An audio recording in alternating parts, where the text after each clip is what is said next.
Hello, you guys. Welcome back to the Careless Podcast, to the quiet part of the internet, and to my midnight thoughts. In tonight's episode, you guys, we will be addressing about why revealing your triggers is destroying you. So I've been wanting to talk about this episode for such a long time. It was probably when triggers came out. But yes, so we're going to talk about this now because I also feel like I read a lot of articles and not a lot of books actually. I only read one book. It didn't really talk about triggers specifically, but it was some pages talking about it. Also, I watched this K-drama that is called Triggers. As I mentioned earlier. It's amazing, by the way, and I think when watching that even if you're not into K-drama, that is a really good K-drama when it comes to psychology, because you really know how people can use your own triggers against you. Anyways, there's this idea today that sharing everything about yourself is healing.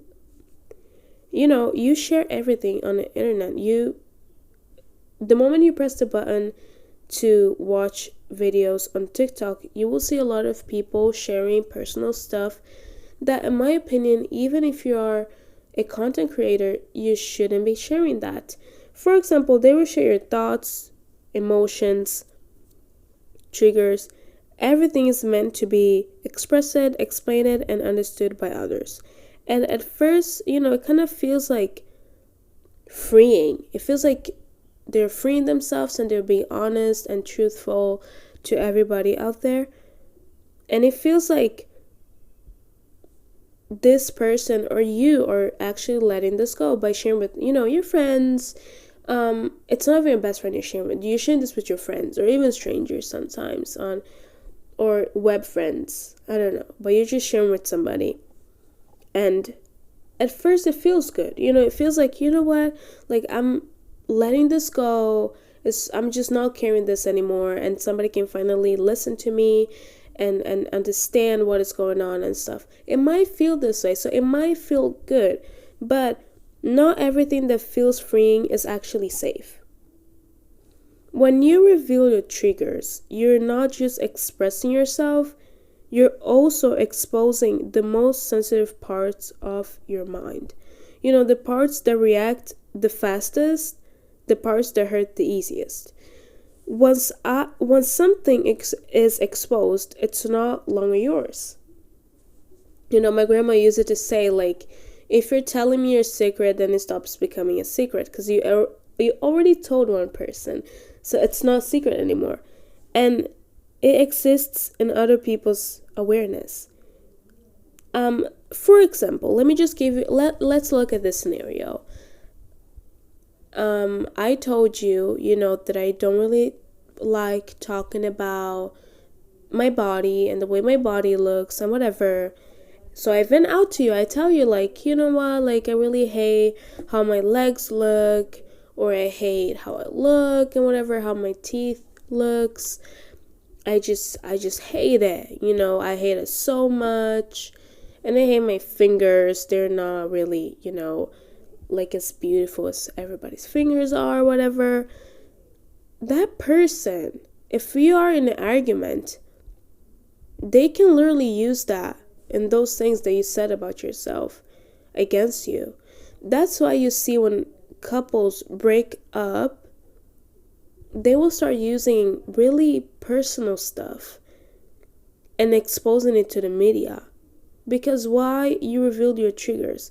Am I saying that you're not allowed to tell your partner everything? Yes.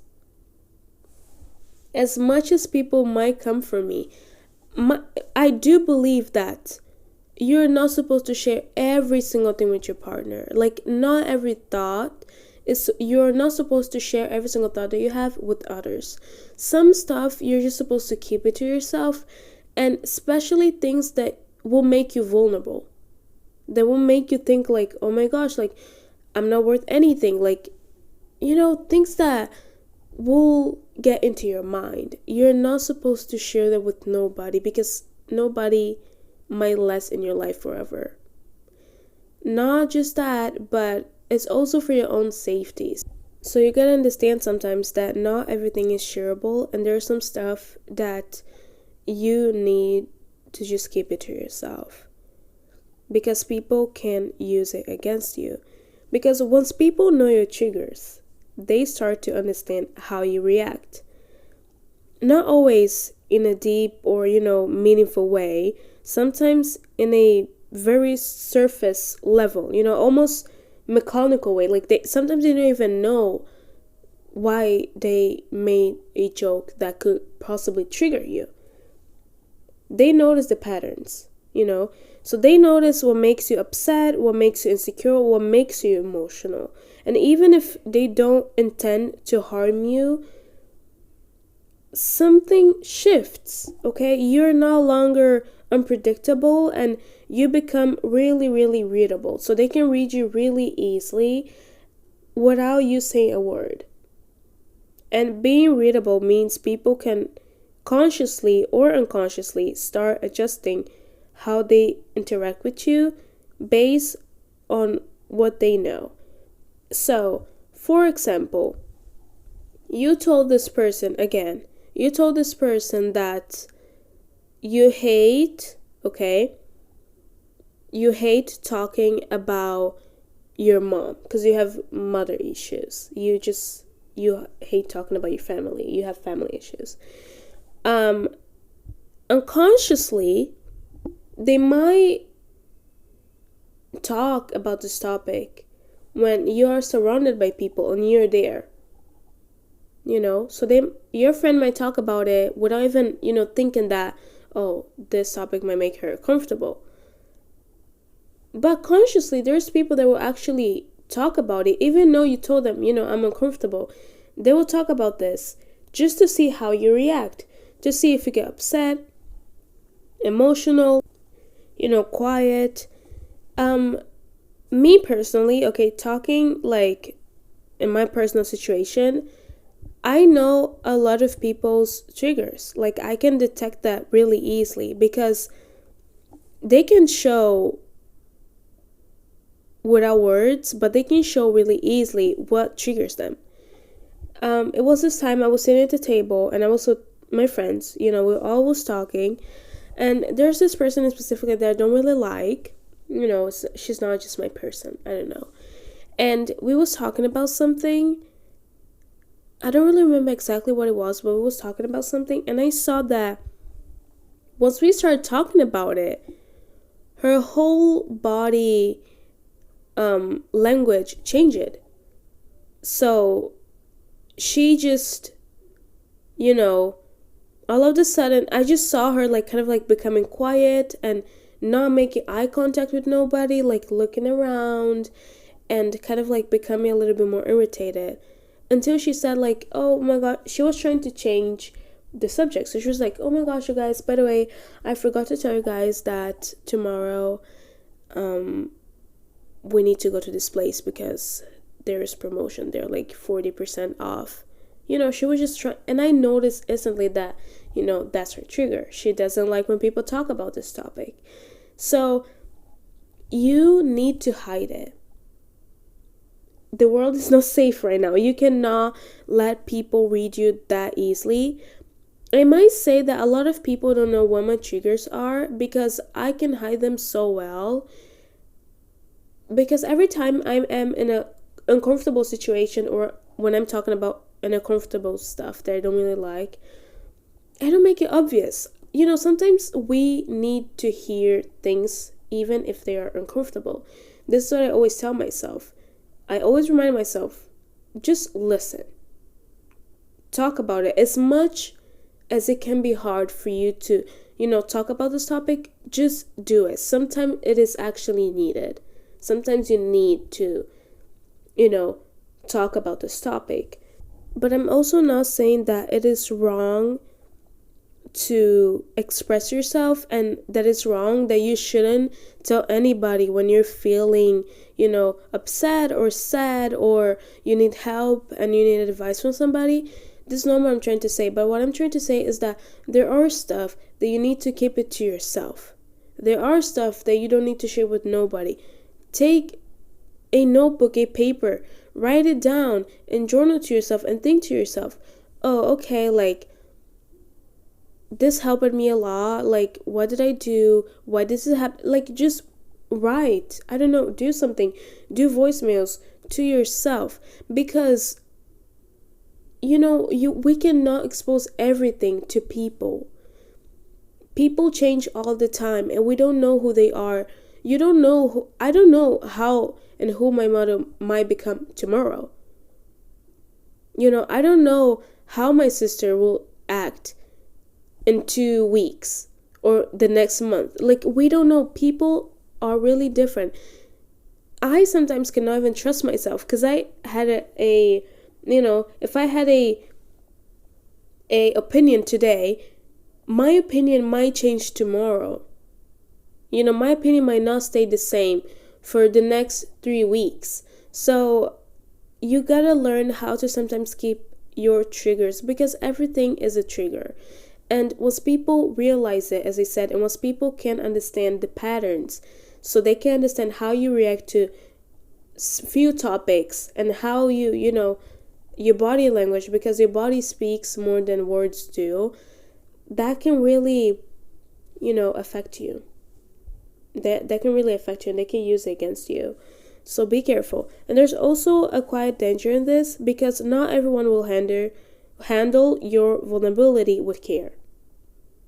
Some people might use it during arguments, as I said, bring it up in the wrong time, gain control in conversations. So if you told them something like, oh my gosh, like, I remember one time I was in the talking stage with my friend's ex. You're talking to them, and for them to have control over you and over the conversation, they might say like, oh, but you shouldn't be the one telling me this, because you've been in a talking stage with your own best friend's ex. Or when you're in an argument with somebody, they might call you, oh, like, but you're a whore because you literally hook it up with your best friend's ex. So they can use this against you, and it's that easy, you guys. And some people do it unconsciously, so they might not even notice that what they just said have a power over you. But there's some people that they're really aware. They know what they're doing. So they use it against you because they know that it will trigger you. And sometimes it's not even about that they don't care about you, but sometimes it's how human work, like human brain works, so your triggers can actually stop being something you're working through privately and start becoming something that exists in the dynamic between you and others. That's when vulnerability turns into exposure. And exposure without protection can slowly weaken your sense of emotional safety. So you might lose your emotional safety. You might not be safe with your own emotions, because most of the times people know what you've been through and what makes you sad, angry, and vulnerable. And there's something powerful about having a private inner world. Private stuff that you didn't tell nobody is a space where your thoughts, your reactions, and your emotion can exist without being watched, judged, or influenced. Because I feel like when everything becomes shared, that space begins to disappear. So you don't really know if this trigger that you had actually makes you sad, or if it is as bad as you thought. Maybe you might get influenced. Who knows? You might start to feel like you need to explain yourself more, like your emotions need to make sense to others, like your reactions need to be justified, like every reaction you have, like if you're crying about something, you need to explain to people, oh, I'm crying because of this, and that. And suddenly your inner world becomes something external, something that's no longer fully yours. Like your own emotions don't even belong to you anymore. And that creates a big confusion, because instead of processing your emotions naturally, you start thinking about how people will receive your own emotions. So you will start thinking about, oh my gosh, like, what if they think I'm weak because I'm crying? What if they think I'm overreacting just because I got upset about something that I didn't like that they told me? What if, what if, what if? Which, again, you shouldn't ask yourself, what if, when it comes to your emotions. You should simply just feel your emotion, because not everything needs to be shared, as I said. And I'm going to keep repeating this until you guys understand, because some things are meant to stay within you, not because you're hiding, but because you're protecting your own peace, and it is your emotional safety, as I said. And in choosing who gets access to certain parts of your mind, it's hard. It's hard. But when you protect your inner world, you give yourself space to understand that, I don't need to share this. Like, this is really personal. Like, I don't need to talk about it. You will understand that, maybe I should give myself, a time to grow without pressure, without interruption, just me and my emotions. And I promise you, you will feel more clear. Like, your thoughts will become more clear, because when you start thinking this way, you're, rebranding or rewinding your mind into thinking that I don't need to share every single thing, and maybe those triggers are not even my triggers anymore, because I know how to deal with those, topics or situations or whatever. So you need to shut up. You need to shut up, and sometimes you need to not give people reactions, because I promise people love reactions, and people are always expecting reaction from other people. So sometimes or most of the times, you should just shut up and not give reaction, not show anything, just go blank, because they can use everything against you, and people can use everything against you. So you gotta be really careful when sharing, when talking bad about people to other people, when, some opinions, you just gotta keep it to yourself. And you can see these examples from celebrities. They've shared something and it just got leaked. So this is what I have for today, you guys. I hope you guys liked this episode. Give me feedback. Don't forget to follow me on YouTube, Instagram, and TikTok. The link is on the bio, on the description actually, and also in the bio. I'll see you when I'll see you. Take care.